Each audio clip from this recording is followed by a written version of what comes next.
This is lesson 21 of the lecture International Economics. I will discuss slide 97 to 110 of chapter 3, Currency Politics. In this lesson we will talk about the theory of optimal currency areas. The theory of optimal currency areas is based on the work of Nobel laureate Robert Mundell. In the following, we will discuss a simplified version of his basic idea.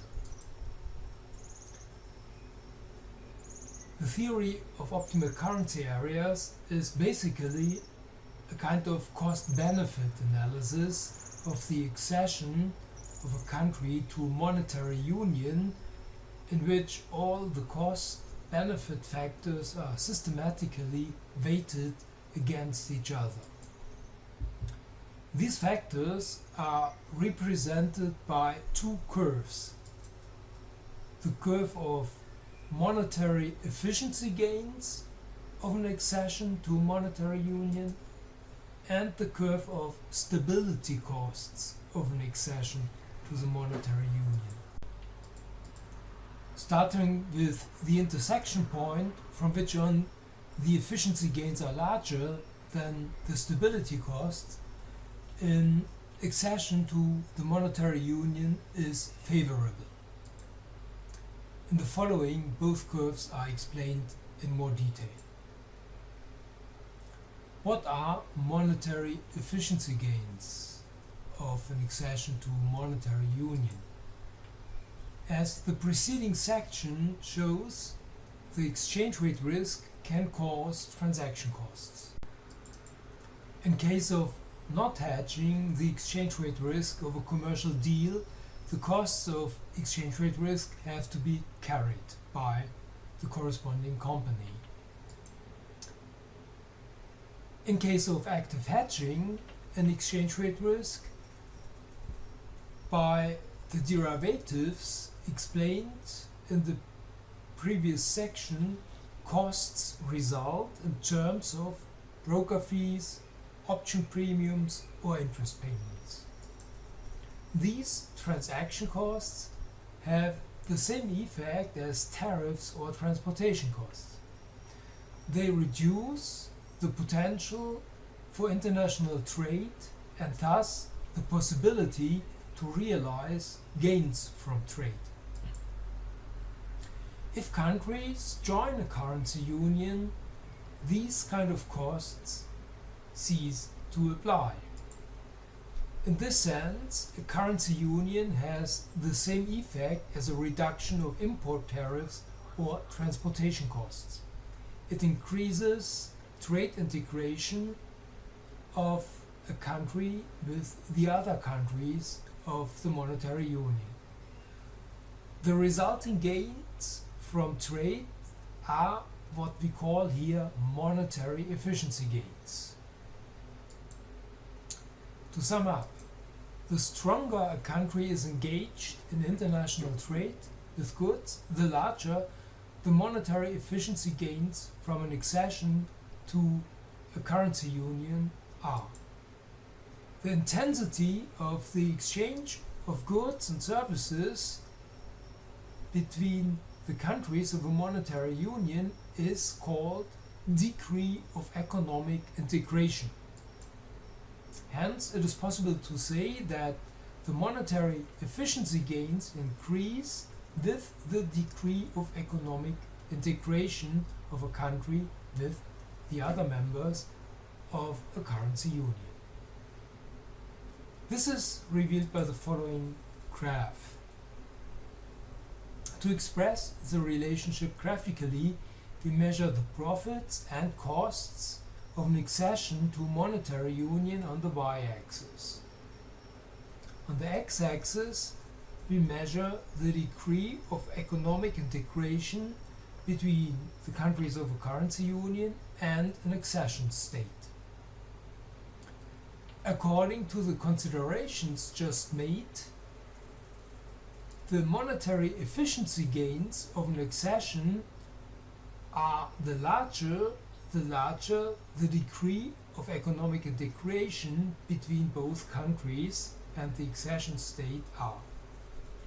As a result, the slope of this curve of monetary efficient gains is positive. Efficiency gains are the larger the degree of economic integration. This is the first part of this kind of cost-benefit analysis.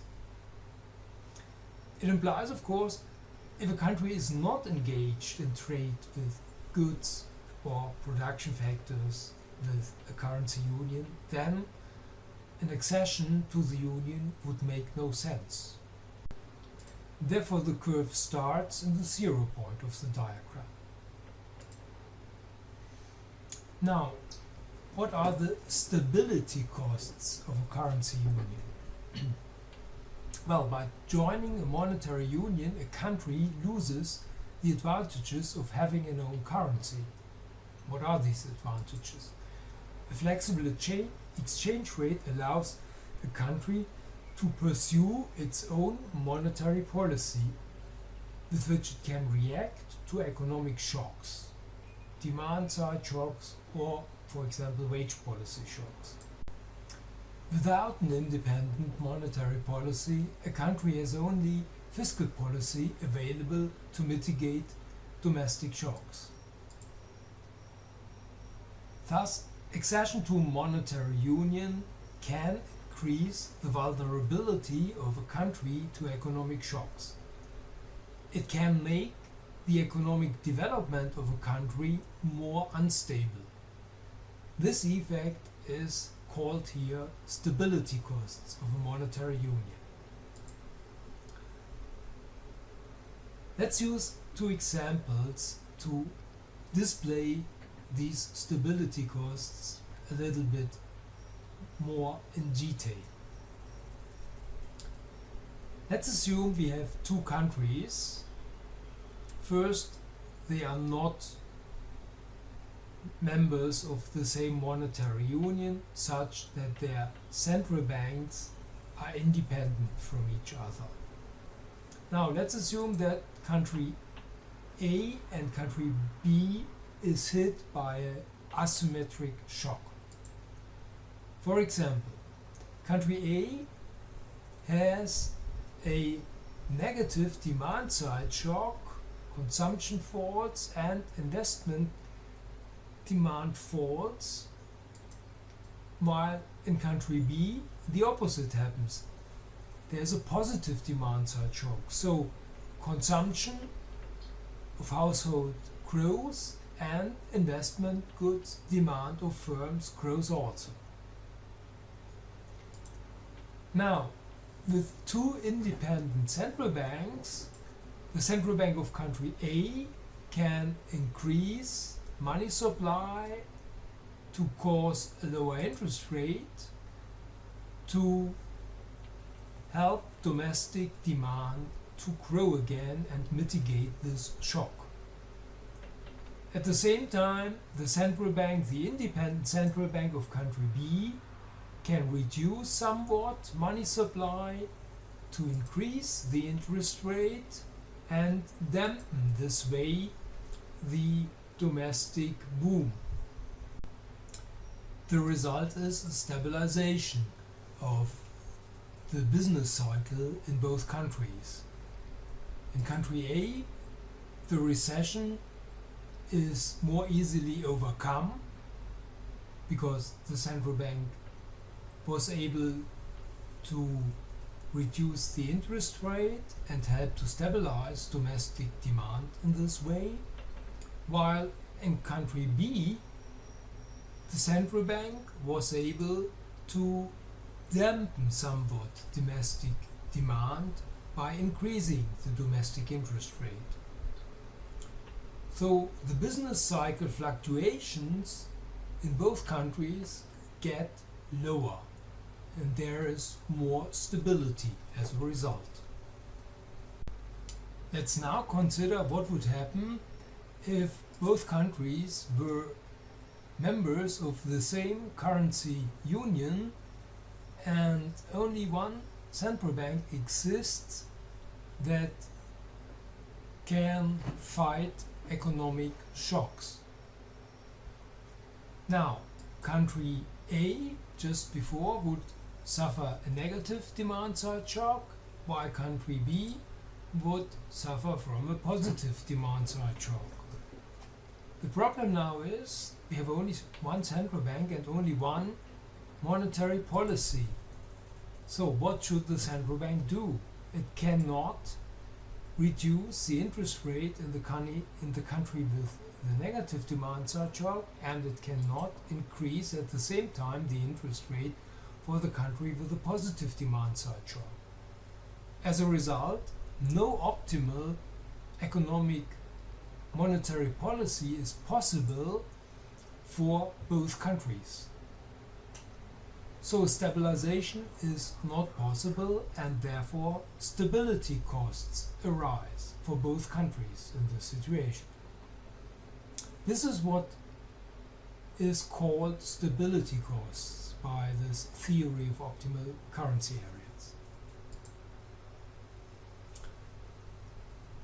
If a country is always hit by the same demand shocks as other countries, these type of stability costs are not large, since they will not happen very often. If the demand falls short in a country at the same time as the demand in other countries of the currency union falls short, the central bank of the monetary union can fight, in this case, economic shocks by lowering the rate of interest for all the member states. So the more uniform or symmetric the demand side shocks hit all member states of a currency union, the better fits a uniform monetary policy, and the lower are hence the stability costs. Thus, the stability costs of a monetary union are the smaller, the more uniformly the member states are hit by demand side shocks. Let's sum up this. The more uniform demand side shocks hit the member states of a currency union, the smaller are the stability costs of an accession to a monetary union. Therefore, the stability costs decrease with the degree of economic integration of a country with the member states of the monetary union. This means that the curve of economic stability loss has a negative slope. It decreases as the degree of economic integration between the member states of a currency union increases.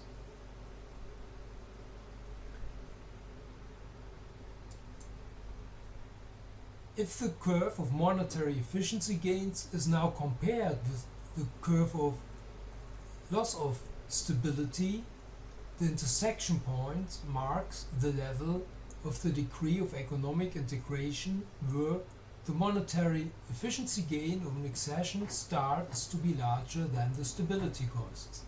Thus, if a country reaches at least this degree of economic integration with the other member states of a monetary union, it should join the monetary union according to this theory of optimal currency areas.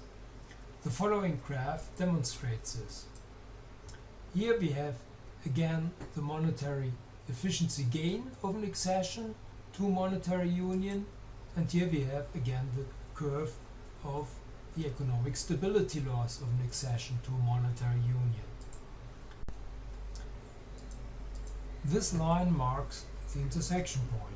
Before this threshold, an independent monetary policy is superior to an accession to the monetary union. After this threshold, the accession to the currency union is superior. Consequently, according to the theory of optimal currency areas, A currency union is not always preferable compared to a system of flexible exchange rates. Only if the degree of economic integration between a currency union and an accession state is large enough, the formation of such a currency union makes sense. So much for this lecture. In the next lecture we will analyze empirically whether the member states of the European Monetary Union display a degree of economic integration that justifies the foundation of the European Monetary Union.